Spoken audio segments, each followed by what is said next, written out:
Laporan Farhad Abbas tentang pengalihan donasi ke NTT semuanya akan tertolak.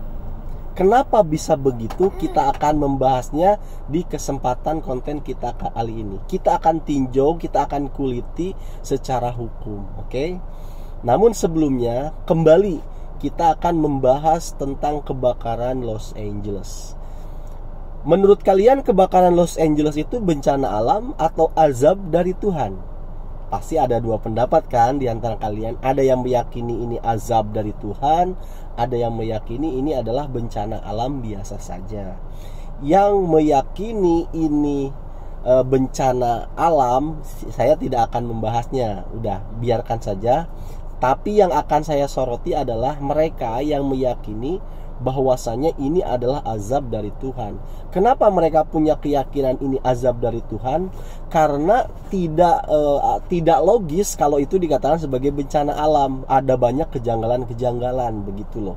Sampai-sampai banyak beredaran foto di situ ada burung tertangkap kamera, dia bawa ranting yang mana rantingnya itu ada apinya gitu loh. Kemudian si burung ini terbang, dijatuhkanlah itu ranting yang bawa api di mana itu di tempat yang lain, akhirnya kebakaran semakin meluas. Kemudian yang terbaru juga misalkan seperti kemarinnya itu menurut pengakuan orang Chicago ya, itu sempat hujan begitu loh. Tapi kenapa kok apinya sampai 2 hari sampai bisa merembet membakar satu kota? Nah, banyaklah kejanggalan-kejanggalan. Belum lagi yang terbaru nih, munculnya banyak benda misterius di mana di langit ya kan. Ada yang bilang itu drone, ada yang bilang UFO, ada yang bilang juga itu adalah malaikat lah, macam-macam lah pokoknya. Nah, sekarang saya akan menyoroti orang-orang yang percaya bahwa itu adalah azab dari Tuhan. Oke, sekarang saya ambil dari sudut pandang kalian yang percaya ini azab. Saya tidak menyalahkan keyakinan kalian, tapi saya coba akan mengambil dari sudut pandang kalian, oke. Misalkan saya percaya itu adalah azab dari Tuhan dengan beberapa kejanggalan-kejanggalan tadi, oke. Begini, seandainya saya setiap hari bakar sampah di halaman rumah, saya lakukan terus-menerus hingga 1 tahun. Saya terus aja bakar sampah di depan rumah. Sebulan kemudian anak saya ini sakit, oke. Anak saya sakit nih. Masuklah ke rumah sakit, diperiksa oleh dokter, ternyata itu diakibatkan infeksi di dalam paru-paru. Dan setelah diperiksa lagi di laboratorium, itu akibat polusi udara akibat pembakaran sampah. Kan begitu tuh. Nah, maka pertanyaannya adalah, apakah anak saya ini sakit karena alam atau karena ini azab dari Tuhan, atau karena ini ujian dari Tuhan? Begitu kan pertanyaannya. Karena kan kalau kamu meyakini kebakaran di LA itu azab dari Tuhan, berarti kan mereka ini orang jahat, orang gak baik, makanya diazab. Dan kamulah orang yang baiknya, yang berperan jadi orang baik, karena menuduh mereka, menganggap mereka itu kena azab, kan begitu. Nah, sekarang kita kembalikan kepada saya yang saya bilang bahwa kebakaran LA itu adalah azab, oke? Nah, ketika anak saya sakit karena saya sering bakar sampah, apakah itu azab atau karena kelakuan saya sendiri? Itu pertanyaannya. Nah, maka alangkah baiknya ketika saya bilang kebakaran di LA itu azab dan menganggap mereka jahat, saya harus memperbaiki juga mencintai alam. Ini menjadi lucu kalau saya bilang penduduk LA itu jahat, kemudian diazab dengan kebakaran, tapi di sisi lain saya di sini merusak alam, bakar sampah tiap hari ya kan, menjadikan global warming, menjadikan polusi udara, kemudian juga saya buang sampah sembarangan ya kan, menjadikan banjir dan lain sebagainya. Lah kalau begitu sebenarnya yang jahat siapa? Lebih jahat siapa antara saya dengan penduduk LA, kan begitu. Dengan saya sering bakar sampah di depan rumah, anak saya menjadi sakit, bahkan meninggoy, misalkan begitu. Itu artinya kan saya telah membunuh anak saya sendiri dengan saya membakar sampah, kan begitu. Nah, coba direnungkan kembali ketika kita melihat satu bencana dan bilang itu adalah azab dari Tuhan gitu. Saya tidak suka dengan pemerintahannya Amerika, tapi saya tetap respect kepada penduduk Los Angeles-nya begitu. Begitu ya. Nah, sekarang kita masuk kepada pembahasan laporan Farhad Abbas, ya kan?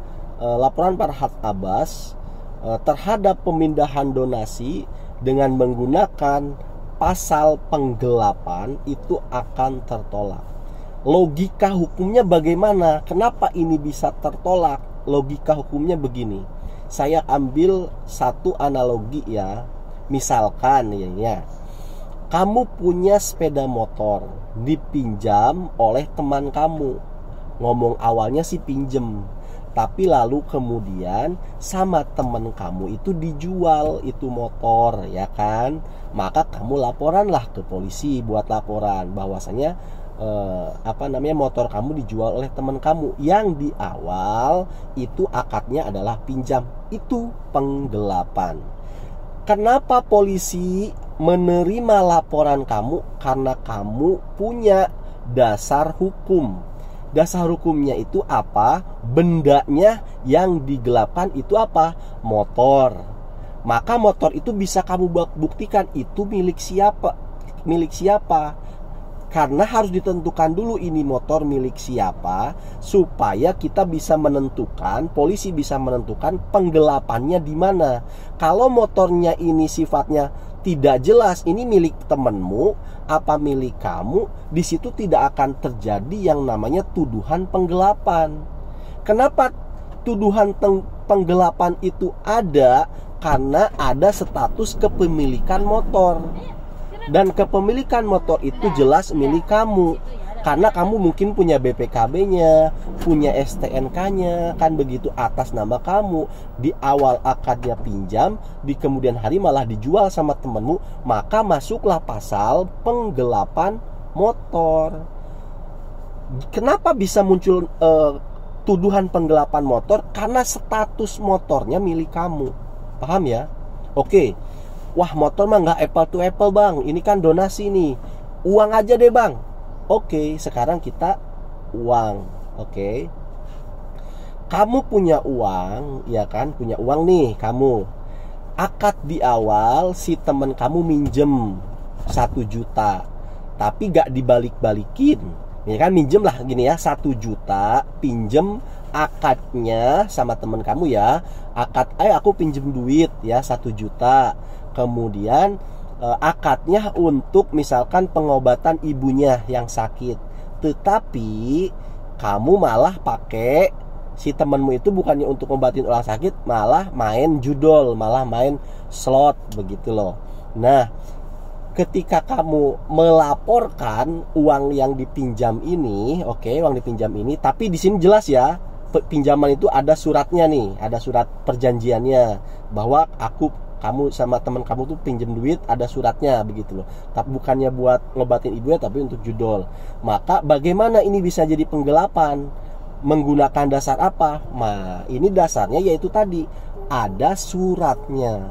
Ada surat perjanjiannya, ya kan, hitam di atas putih, kesepakatannya apa gitu. Itu yang pertama. Yang kedua, nah ini status uang.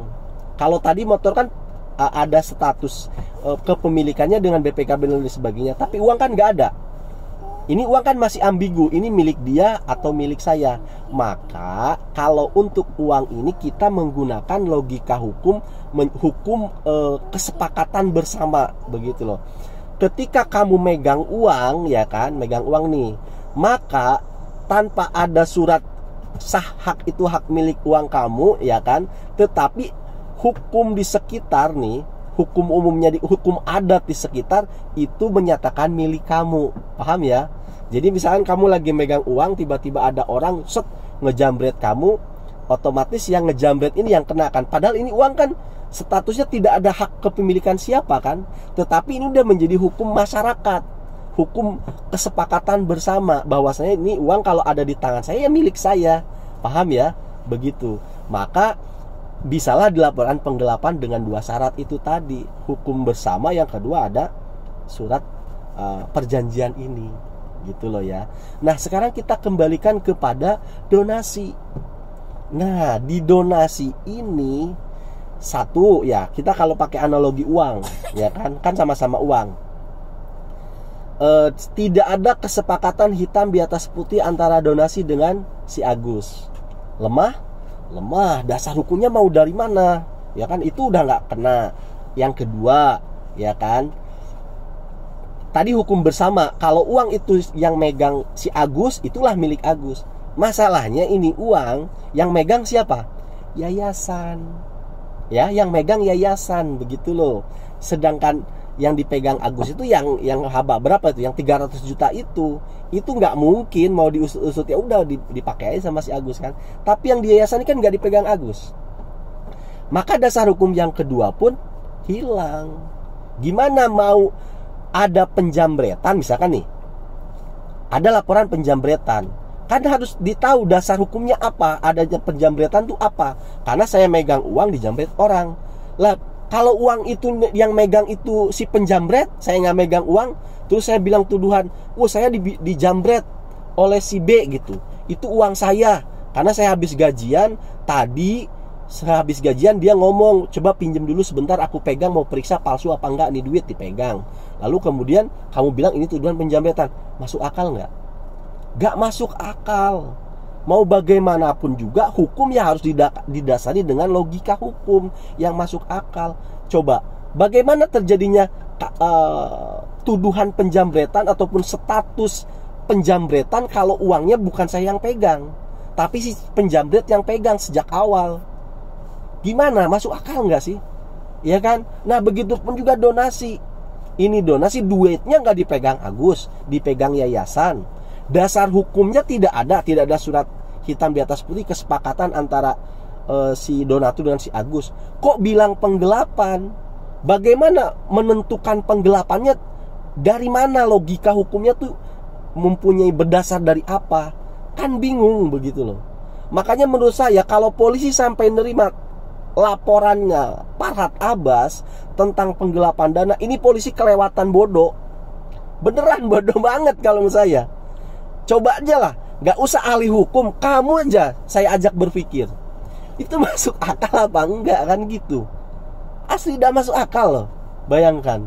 Jadi saya pakai analogi yang udah yang paling sederhana nih, ya kan? Ya kan? Kamu coba masuk ke AI, mau AI-nya WA, AI-nya Google, tanya, ada nggak hukum yang khusus untuk donasi? Gak ada. Yang ada itu peraturan, ya kan? Peraturan penggunaan donasi, peraturan pengumpulan donasi itu ada hukumnya. Tetapi kalau tentang uang donasi secara spesifik tidak ada. Gimana? Sudah dapat pelajaran dari konten kali ini? Terima kasih karena sudah menyimak.